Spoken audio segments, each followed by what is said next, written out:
Girardi sat in a courtroom, followed all social norms, and didn't fucking fall asleep? Who wouldn't fall asleep?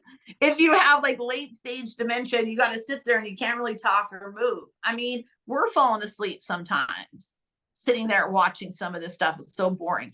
How could somebody with that late stage, and then like the clownery stuff of him like showing up in his slippers and like, the same jacket every day and trying to look all, whatever. Or like when he would leave the courtroom, as soon as he saw all the cameras and the paparazzi, he would like light up and like do this little like show for everybody. I have tons of footage of that. Like I've wanted to make a reel of it so bad and put it to this catchy song because it looks nuts. He looks like kind of like a Ronald McDonald, like a clown. It's like he thinks that he's portraying that he's senile and he doesn't know his environment.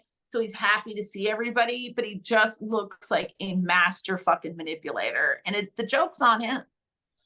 Do you think that when he was moving around, like, was it to avoid you? Because there you were, like you said, representing all these victims you wanted to see. Oh, yeah. No. He did not. Oh, yeah, definitely. He didn't want to look you in the eyes. No. Do you think Erika is upset that she did go on a podcast and she said, oh yeah, Tom called me to wish me luck on my Vegas residency? Do you think she regrets saying that because it's now being used in court against Tom?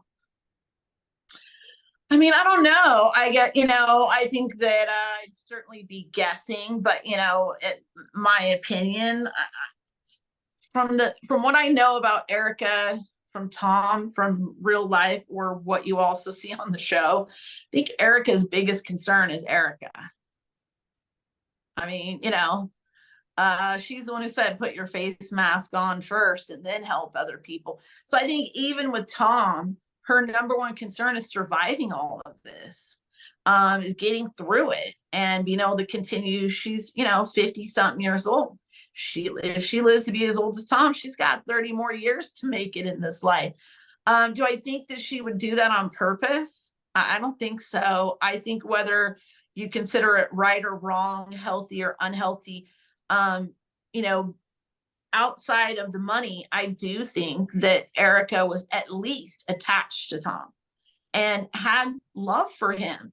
You don't spend 2 decades with somebody, even if it's an unhealthy relationship, and not love isn't simple like that.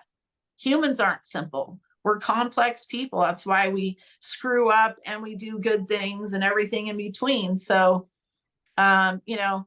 I don't know if she really regrets it or if she's in the moment. I mean, she just got a show for her show in Vegas on Bravo, like extra episodes all about her. I'm sure she's celebrating that right now.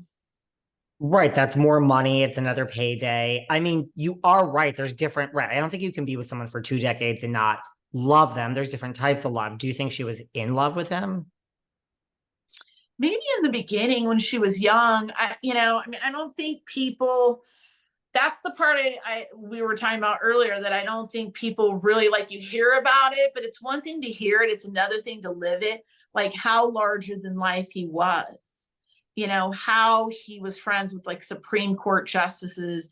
He was on the board of the Library of Congress. He had one of the largest art collections of court art in the world and donated it to the Library of Congress. So I think Erika really looked up to him and admired him and his success. And she wanted to have success, maybe creatively and different than Tom, but that type of success. And so I think that, and especially for a man, respect is love. A lot of men tell me. So if you look at it in that way, I would say she was in love with him in the beginning, or at least with the life that she thought that they could make together and to be a power couple in Los Angeles, of all places. And Tom knew a lot of people in entertainment. That's why he like owned a horse with Burt Bacharach, and so-and-so would, Leanne Rimes would come sing, Christmas carols, or all types of different people in the entertainment industry would show up at events and parties and stuff that Tom was in charge of.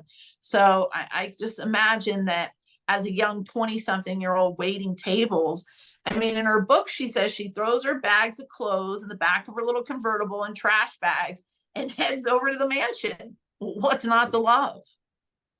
That's what I Yeah, no, I was gonna say, like, sometimes like you're in love with a person you think you are, and like you don't. I mean, the money's there, so like you're in love, but you don't really do a deep analysis of, is it love or is it for the money? I think maybe sometimes.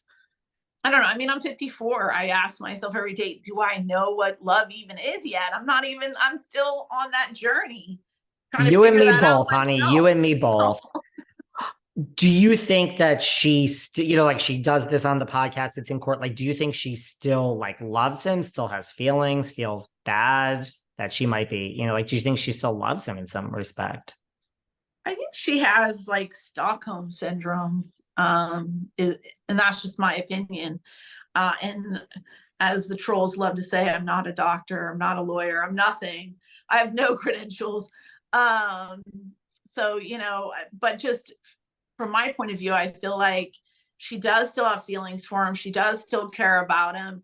I don't think she wants to believe that he's the bad guy that he is. And I can relate to that tremendously. I don't want to believe it either. It's kind of like, when someone famous, we find out they're a child molester. You loved them or you cared about them or you had all these moments with them. And, Erika had a lot of dreams come true in her life because of some of the connections and the money that Tom had.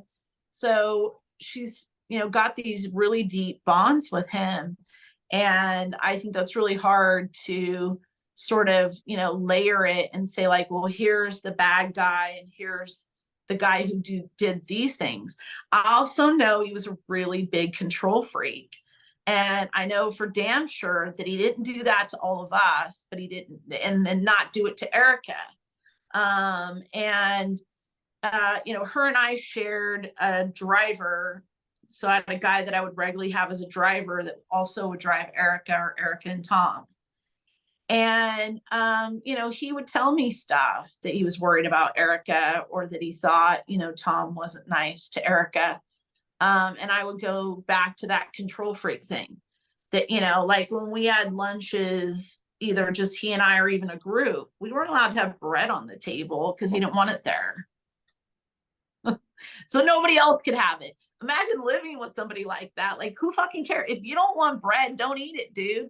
I mean, why do your guests? I just could never, I don't care how powerful or how much money I had. I would never invite my friends and be like, I mean, I'm the opposite. What do you guys want at my house? What kind of drinks do you want? What do you like? What are your brands? I mean, I want to have that for my guests, right? That's how most people who are hosting, no matter what your background is. Tom's hosting, but it was always, he was the center of the universe. Imagine living with somebody like that. Yikes.